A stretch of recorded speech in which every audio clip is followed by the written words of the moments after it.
순회한다, 뭐한다 이런 것들은 참 안타까운 부분들이 있어요. 네. 정부가 아니고선 순회라는 건 있을 수 없습니다. 네. 시장인데 뭐. 네. 그런 게 어딨어. 그러면 지금 그러니까 저 같은 경우에는 이제 진솔하게 더 말씀을 드리면 어쨌든 공실 지옥에 지금 허덕이고 있는 사람인데 제가 지금 식물 공장을 설치를 하려면 결국은 또 레버리지를 일으켜야 되잖아요. 대출은 더 이상 안 돼요. 근데 저 말씀드렸던 그런 이제 캐피탈 같은 데서는 이거를 기계에 대한 렌트로 해서 리스를 하든지 렌탈을 하든지 두 가지 케이스가 있더라고요. 근데 이게 지금 수익률이 정말 50%만 나와버리면 그거에 대한 이자가 14%거든요. 그게 이자가 14%인데 그것도 어떻게 걔네들이 영업을 하냐면 이제 뭐 예를 들어서 개인 사업자 같은 경우에 뭐 매출에 따라 구간이 있겠지만 그 사업을 이제 했다는 그 세금으로 혜택을 받을 수가 있잖아요. 그럼 뭐 한 7%, 8%로 이제 가서 감면을 받는다라고 하면 한 6% 정도의 이자를 내는 셈이다. 그래서 8% 정도라 이렇게 저는 영업을 합니다. 몇 프로? 뭐 그 뒤에서 뭐 까지고 나면 여기서 8%라고요? 그래서 그러니까 전체는 14%에 제가 원금과 이자를 갚아야 돼요. 네. 근데 지금 이 스마트팜에서 나오는 이 이익률이 이걸 덮어버리면 안 할 이유는 없다고 저는 생각이 들어서 오늘 또 왔거든요. 그게 확신이 들면은 뭐 가는 거죠. 그냥 저도 지금 오늘은 그쪽에다가 이 네토그린에서 사는 이 제품이 리스가 가능하냐. 그러니까 개인으로 하게 되면은 뭐 2억, 3억까지는 어렵고 본인들은 1억 미만이면 무조건 해주고 1억이 좀 넘어가면은 뭐 사업계획서라든지 여러 가지가 좀 있어야 된다고 하더라고요. 그리고 이 지금 이 시설이 만드는데 들어가는 원가가 예를 들어서 1억이다. 근데 이 리스를 했을 때 1억 5천으로 할 수도 있고 2억이라 할 수도 있잖아요. 그게 너무 엿가락처럼 늘어질 수 있는 부분이라서 이런 부분이 좀 본인들은 이제 어디에 뭐 어렵다라는 식으로 얘기를 하던데 뭐 결론적으로는 1억 5천 수준이면 캐피탈이 가능하다라는 이제 구두 답변을 받았어요. 그래서 이게 사업자를 내보고 다시 해야겠지만 그 쉘터라는 업체가 저희한테 연락을 한 적이 있고 네네. 몇몇 렌트사들이 저를 찾아온 적이 있는데 솔직히 저는 솔직히 얘기하면 그들을 신뢰하지 않았습니다. 왜냐면 10%가 넘어간다 뭐야 이런 생각을 했어요. 네. 그러니까 저희 같은 입장에서는 이미 지산을 받았을 때 그 1금융을 다 썼고 모든 레버리지를 끌 대로 끌었으니까 더 이상 끌 데가 이제 이것부터 없는 거예요. 그러니까 그분들이 저를 찾았을 때 어차피 제 빌리는 건 아니잖아. 너희 돈 없는 고객들한테 내가 물려줄게. 그러니까 고객들 좀 소개해줘 이거거든요. 근데 이게 우리 고객들한테 맞는 걸까 저도 고민을 당시에 했었어요. 작년이었는데 네. 저는 뭐 오케이 50%에 내가 극단적으로 뭐 20% 반토막이라고 해도 오케이 그래도 남는 거네 라고는 생각을 하지만 여기에는 틀림없이 보이지 않는 비용들이라고 내 인건비가 있고 뭐가 있고 뭐가 있는 거고 근데 저 사람들이 저 비용을 받는 게 맞는 거 아무리 지금 고금리라고 하지만 그렇게 하면 지금 은행에 따블인 것 같은데 까불죠.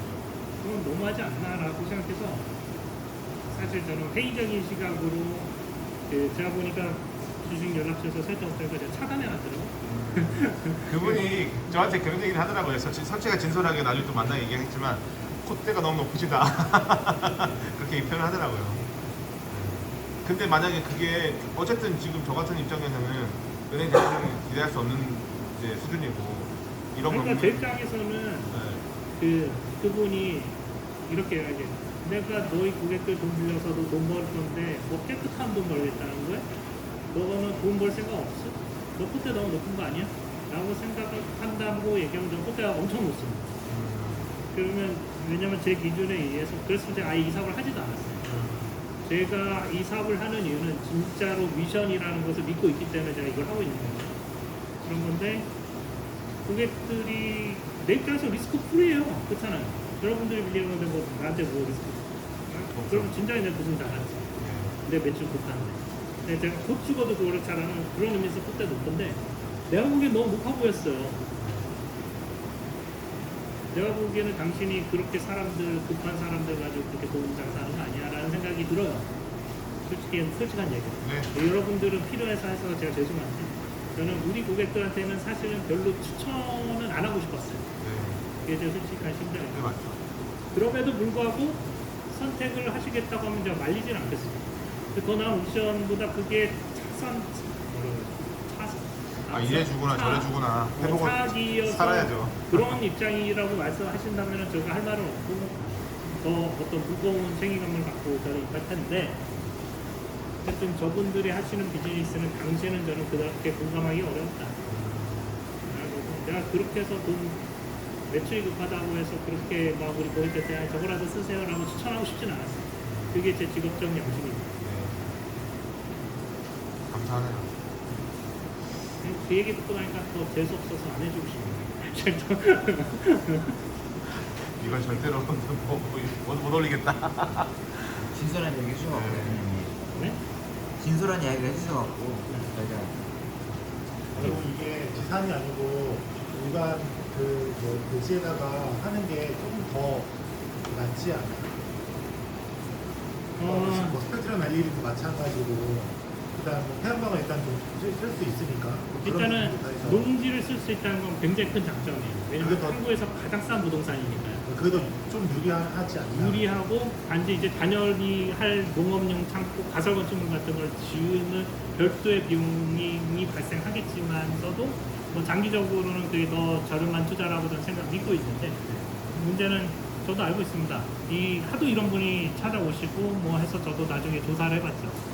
전국에 1192개의 지산이 있고 그리고 무려 약 이거랑 관련된 자금 50조의 PF가 몰려있다는 걸 알게 됐어요. 제가 이제 분양대행하는 입장에서 주택에서 뭐 시흥 같은 경우에는 그냥 뭐 지금 이분들께서는 이 분양 받으신 분양자가 있지만 저 같은 경우에는 그냥 공사라서 보면은 한 2년 동안 렌트풀 해준다는 데도 있어요. 그러면은 그렇게 가서 해도 되지 않나 싶은데 그거보다는 되려 일반 그냥 농지에서 하는 게 뭐 여러 가지 같은 시설이 들어간다라고 했을 경우에 LP라든가 전기라든가 초기 투자 비용이 들 수 있는데 농업용 자금을 지원을 받아서 하시게 된다면 그건 다른 얘기예요. 그렇죠. 저리에 여러 자금들이 있고 저희는 요즘 그런 청년 창업농들을 대상으로 알리고 홍보하고 있습니다. 그런 이분들이 후계농이라는 자금을 받게 되면 5억을 받게 돼요. 근데 그거 금리가 받았었어요. 그분들은 죄송하지만 1.5% 1%만이 돼요. 네, 그거 받았었어요. 그게 수업도 다 들어야 되고 2% 미만 여러 가지 그런데 있어요. 1.5%에 5년 거치 20년 엄청 이런 자금이 있으니까 가급적이면 이렇게 받게 해주고 싶고 그래서 이런 활동들 제가 했던 건데 지산은 이미 물려있는 경우는 다른 얘기인 거고 그래서 심지어 지산도 지원해달라고 제가 정책적 제안들을 하고 있습니다. 했고 하지만 뭐 이건 시간이 걸리는 문제고 당장 이제 그렇죠. 시급하니까 할 수 없죠. 그것들을 제가 10분 이해하고 그리고 또 다른 거가 있는데 지금 여기는 딱 공조시설이 안쪽에서만 회전하게 돼 있잖아요. 근데 실질적으로 외부랑 교류가 없어도 되는지 네. 없어도 되나요? 그다음에 자체적으로 돌아가는 공기만 가지고서도 뭐 작물에 장기적으로 봤을 때 크게 지장이 없다라는 아, 거죠. 환풍기가 필요하냐 없냐 이거 말인 거죠? 외부랑의 스와핑이 필요 없냐는 거죠. 괜찮은 것 같습니다. 오히려 이산화탄소가 필요해서 넣어주고 있죠. 그러니까. 아, 그럼 저희 지금 안 좋은 건가요? 이산화탄소 아니 그러니까 여기가 워낙 이산화탄소가 필요해서 넣어준단 말이잖아요. 그래서 부족해서 네, 부족해서. 얘네들은 뿜어내겠죠. 거꾸로 산소를. 기상 좀 지하에 사는데 뭐 2층이나 8층 이런 데서 하면 아무튼 다 창문을 갈아야겠네요. 햇빛이 못 들어오게. 뭐밤 되면 해도 질 테니까. 그보다 이제 통창일 경우에 단열이라는 측면에서 약간 불리한 요소들은 있을 것 같긴 한 것 같아요. 남양인 경우 햇빛이 뭐 그러면 햇빛이 더 많이 들어올 테니까. 네. 우리 뭐라도 남양이긴 좀 한데. 남양이시고 남양이고 거꾸로 이런 싸고 이런 지하가 우리한테 더 유리하긴 하긴 단열이 더 쉬우니까. 단열을 한다는 건 다 운영 비용이거든요. 근데 이제 여름에 당연히 아니 판넬 같은 거 놔두면 되겠지. 그래서 여름에 당연히 덥고 겨울에도 저희가 이제 창문하고 또 앞에 또 뭐냐 뒤에 또 창이 하나 더 있어 두 개가 되다 보니까 겨울에도 굳이 뭐 난방 안 틀어도 따뜻하거든요. 따뜻하다는 게 뭐 주관적인 거니까 물론 봐야 되긴 하겠죠. 네. 어쨌든 지산이라는 것은 단열이 잘 되어 있는 공간이어서 그래도 훨씬 좋고요. 비닐하우스 유리 온실은 단열이 안 되기 때문에 이런 시도들을 할 수가 없는 거고. 그리고 아마 하게 되면 서해안이나 평택이나 이런 할 텐데 요즘에 이제 기상이 변해갖고 태풍도 한번 오면 엄청 크게 몰려고 하니까 농지도 너무 좋겠지만 지는 아무튼 이제 튼튼한 프레임에서 건물을 지어버리니까 여기다 뭐 8층이나 2층 하면은 태풍이 와도 그게 날라가거나 하진 않잖아요. 네. 네, 그렇구나도 아무래도 뭐 2층 8층까지 뭐 물이 차오르지는 않을 것 같고 갑자기 그런 생각을 해봤습니다.